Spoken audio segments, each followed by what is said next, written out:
They kept sending their water into my yard. So eventually, I sent it right back. At first, I told myself it was nothing, just one of those weird summer things. You know how storms hit hard and fast out here, like the sky's dumping everything it's got all at once. And then 5 minutes later, it's sunny again like nothing happened. But the ground remembers. My yard definitely did. It started as a puddle, just a wide, lazy puddle sitting near the back edge of my lawn, right up against the fence line. Nothing dramatic, nothing worth complaining about. I figured the soil was just saturated. We'd had a rough week of storms, and this was just the earth catching up with itself. It dried out by the next day, so I didn't think twice. Then the next storm came. Same spot, same puddle. Except this time it stuck around longer. Not by much, maybe 2 days, but long enough that I noticed. I remember standing there with my coffee that morning, looking at it through the kitchen window thinking, that's new. Still didn't worry about it. You don't jump to conclusions over a puddle. But then came the third storm, and that's when things shifted.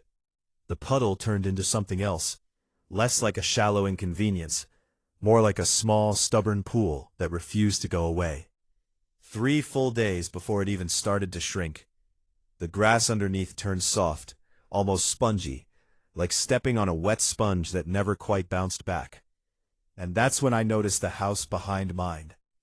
Now that place had been under renovation for a couple of months. I hadn't paid much attention before. Contractor trucks coming and going, the usual noise. But suddenly, it all clicked into focus. Fresh concrete patio, bright as a blank canvas. Brand new gutters lining the roof. Landscaping that looked like it had been dropped in straight from a catalog. And then there was the pipe. Long, white, sticking straight out from the back wall of their house, angled slightly downward, and pointed directly at my yard like it had a purpose, like it knew exactly where it wanted to go. I remember squinting at it, trying to make sense of it. Maybe it was temporary. Maybe the contractor hadn't finished yet. That's what I told myself. Then the next storm hit, and I saw it. I was standing in my kitchen, same spot as before, coffee in hand, watching the rain come down in sheets, when suddenly, there it was, a steady stream of water shooting out of that pipe. Not trickling, not dripping, but blasting like someone had turned on a hose, full force. And it wasn't just draining, it was aiming. All that rainwater from their clean, perfectly sloped patio rushed into that pipe, and then got fired straight into my backyard like it had been rerouted with intention. My grass didn't stand a chance. Within minutes, that same patch near the fence was flooded again, only this time faster, deeper. Their yard? Dry, perfectly usable. Mine, turning into a sponge. I stood there longer than I should have, just watching it happen, not even angry yet, just confused, like my brain hadn't caught up to what I was seeing. There's something strange about realizing, in real time, that a problem you thought was natural isn't, that someone made it. The next morning, I walked over. Now, I'm not the kind of guy who starts things. I believe in giving people the benefit of the doubt, especially neighbors. You don't get to choose who lives behind your fence, so you try to keep things smooth, keep things polite. The owner answered the door, mid-40s, maybe clean-cut, the kind of guy who looks like he's always just stepped out of a meeting. "Hey," I said, keeping it light, "I think your drainage might be pushing water into my yard." He didn't even hesitate. "Oh yeah," he said, like it was already been explained somewhere. "Contractor set that up. It's standard. Water flows downhill anyway, right?" I gave a small nod, because technically, he wasn't wrong. But it didn't sit right. "Sure," I said, "but this isn't exactly natural flow. That pipe." He shrugged, cutting me off just enough to make a point, without sounding rude. "If there's an issue, you should probably talk to the contractor. He handled all that." And just like that, the conversation ended. No apology, no curiosity, just deflection. I stood there for a second after he closed the door, staring at the clean lines of his renovated patio, the perfect edges, the way everything on his side looked so controlled. And then I looked back at my yard. Soft, wet, uneven. I went home, but I couldn't shake that feeling, like something small had just shifted into something bigger. So I called the contractor. Took a couple tries to get him on the phone, but when I did, I explained the situation. Kept it calm, kept it simple. I wasn't accusing anyone, just asking questions. He listened, or at least pretended to. Then he said something that stuck with me longer than anything else. "Our setup meets code on their property," he said, flat and confident. "Once the water leaves their boundary, it's just surface flow." Surface flow. I repeated it in my head after the call ended, because on paper, it sounded clean, almost logical. But in reality, it felt like a loophole, a way to make a problem disappear on one side by pushing it onto someone else. The next storm came a few days later, and this time, I didn't just watch, I paid attention. I saw how fast the water came out of that pipe, how it hit the ground, spread, and then settled right where my yard dipped ever so slightly near the fence. I saw how long it stayed, not hours, not even a day, almost a full week before the ground felt normal again. That's when the mosquitoes showed up. That's when the smell started. Damp, earthy, just enough to remind you something wasn't right. And that's when I realized this wasn't going to fix itself. Something had to change. Something had to change, but I wasn't interested in making a scene. I've lived in that house long enough to know how these things usually go. One complaint turns into two. Then suddenly you're that neighbor, the difficult one, the guy people avoid at the mailbox. And honestly, part of me kept thinking, maybe I'm overreacting. Maybe this is just bad luck stacking on top of bad weather. But then the next storm rolled through, and that little voice in my head finally went quiet, because this time, I didn't just notice the water. I stood by the back window again, phone in hand, and recorded everything. The rain hit first, heavy and loud against the roof. Then the gutters filled, and a few seconds later, that pipe came alive. A thick stream shot out, steady and forceful, carving a path into my lawn like it had done this 100 times before. I zoomed in, tracked the flow, watched it pool, spread, settle. Then I walked outside, yes, in the rain, and filmed the aftermath up close. The ground was already giving way beneath my boots, soft and unstable. I took photos from different angles, made sure you could see the pipe in the background, the direction of flow, the way the water collected right at the fence line. Dates, times, duration. I started logging everything. Not because I wanted to fight, but because I had a feeling I might have to. That same night, I sat down at my kitchen table with my laptop and started digging into local ordinances, zoning rules, drainage codes, property guidelines, all the boring stuff nobody reads until they have to. And buried in there, between pages of legal language and diagrams, I found something interesting. You can let water flow naturally onto a neighboring property, but you can't concentrate it and then discharge it directly. That distinction, natural versus directed, that was the line. And that pipe was doing the choosing. I leaned back in my chair, just staring at the screen for a minute, letting it sink in. Because suddenly, this wasn't just annoying, it was preventable, fixable, maybe even enforceable. But still, I didn't file a complaint. Not yet. Because the more I thought about it, the more I realized if I escalated things now, it would turn into a process. Inspections, reports, back and forth emails, maybe even hearings, weeks, maybe months of frustration. And all the while, my yard would still be a swamp. So I asked myself a different question. What if I didn't fight the water? What if I just redirected it? That thought sat with me for a couple days, and once it settled in, it started to grow. I went out back one afternoon, no rain, just quiet, and really looked at the land for the first time. Not casually, not in passing, but intentionally. The slope of my yard, the way it dipped near the fence, the subtle angle running along the property line. And then I noticed something I hadn't paid attention to before. Their yard wasn't perfectly level either. Just beyond the fence, slightly to the right, there was a corner that sat lower than the rest. Not dramatically lower, but enough.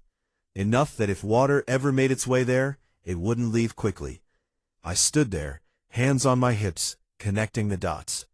And for the first time since this whole thing started, I smiled. Not out of spite, just clarity. A few days later, I called a landscaper. His name was Victor, mid-50s, sun-worn skin, the kind of guy who could read a yard like a map. He showed up in an old pickup, stepped out, took one look at the back of my property, and said, "You've got a drainage problem." I laughed a little. "That obvious?" He nodded, already walking the perimeter. "Water tells you everything if you know where to look." I explained the situation, kept it neutral. No finger-pointing, just facts. Showed him the videos, the photos, the notes I'd been keeping. He watched quietly, arms crossed. Then he looked over at the fence and beyond it. He said more to himself than to me. "What are you thinking?" I asked. He turned back, crouched down, and ran his hand through the soil near the fence line. "You don't need to stop the water," he said. "You just need to guide it." That word again, guide. Not block, not fight, not confront. Guide. He stood up and pointed along the back edge of my yard. "We build a berm here. Nothing crazy. Just a raised strip, maybe a foot high, 2 feet wide. Dress it up nice so it looks intentional. Plants, stone edging, make it part of the landscape." "And that'll fix it?" I asked. He gave a small shrug. "It'll change the conversation." I liked that answer more than I expected. Over the next few days, Victor and his crew transformed that back fence line into something that looked planned, intentional, like it had always been there. A clean row of stone edging filled with hardy plants that could handle both sun and saturation. But underneath all that, a compacted soil ridge reinforced with gravel at the core. A quiet barrier. You wouldn't notice it unless you knew what to look for. And I didn't say a word to my neighbor. Not before, not during, not after. Because technically, I wasn't doing anything to them. I was just improving my yard. The next storm didn't take long to arrive. I remember the air feeling heavy that day, like it was building towards something. Clouds rolled in fast, dark and thick, and by late afternoon, the rain started. Slow at first, then heavier, then relentless. I went to my usual spot by the kitchen window, phone in hand again, waiting. It didn't take long. The gutters filled, the flow built, and then, right on cue, that pipe fired up. Same as always, same force, same direction, like nothing had changed. Except everything had. The water shot out, hit the ground, and then met the berm, and instead of pushing straight into my lawn, it stopped. Not completely, not dramatically, just enough. Enough to lose its momentum, enough to spread. I watched as the stream flattened, split, and started moving sideways along the fence, instead of forward into my yard. It was subtle at first, almost easy to miss, but then it became obvious. The pooling never happened. The sponge effect gone. The water kept moving, hugging the fence line, following the slight natural slope I'd noticed days earlier, inching its way toward that lower corner, toward their side. I didn't step outside this time. I just stood there, watching it unfold, not with anger, not with triumph, just quiet satisfaction. Because for the first time since this started, my yard was dry. For the first time in weeks, my yard was dry. And I didn't realize how much that mattered until I stepped outside the next morning. The grass felt normal again under my feet, firm, springy, like it used to. No sinking, no squishing sounds, muddy patches clinging to your shoes. Just a yard, my yard, the way it was supposed to be. I stood there for a while longer than I needed to, hands in my pockets, just taking it in. There's something quietly satisfying about fixing a problem without making noise about it. Like solving a puzzle nobody else even knew you were working on. But of course, it didn't end there. Because water doesn't disappear, it just goes somewhere else. It took about 2 more storms before the knock came. I remember it clearly.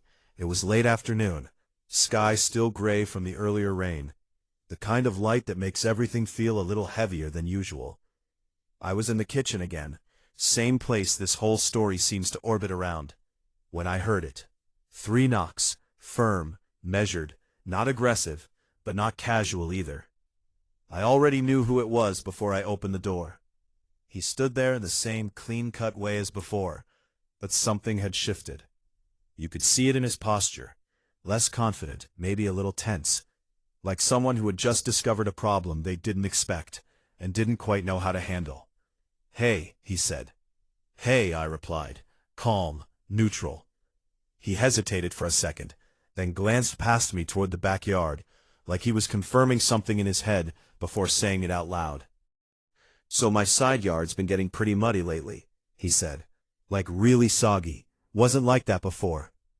I leaned slightly against the doorframe, not defensive, not inviting, just steady.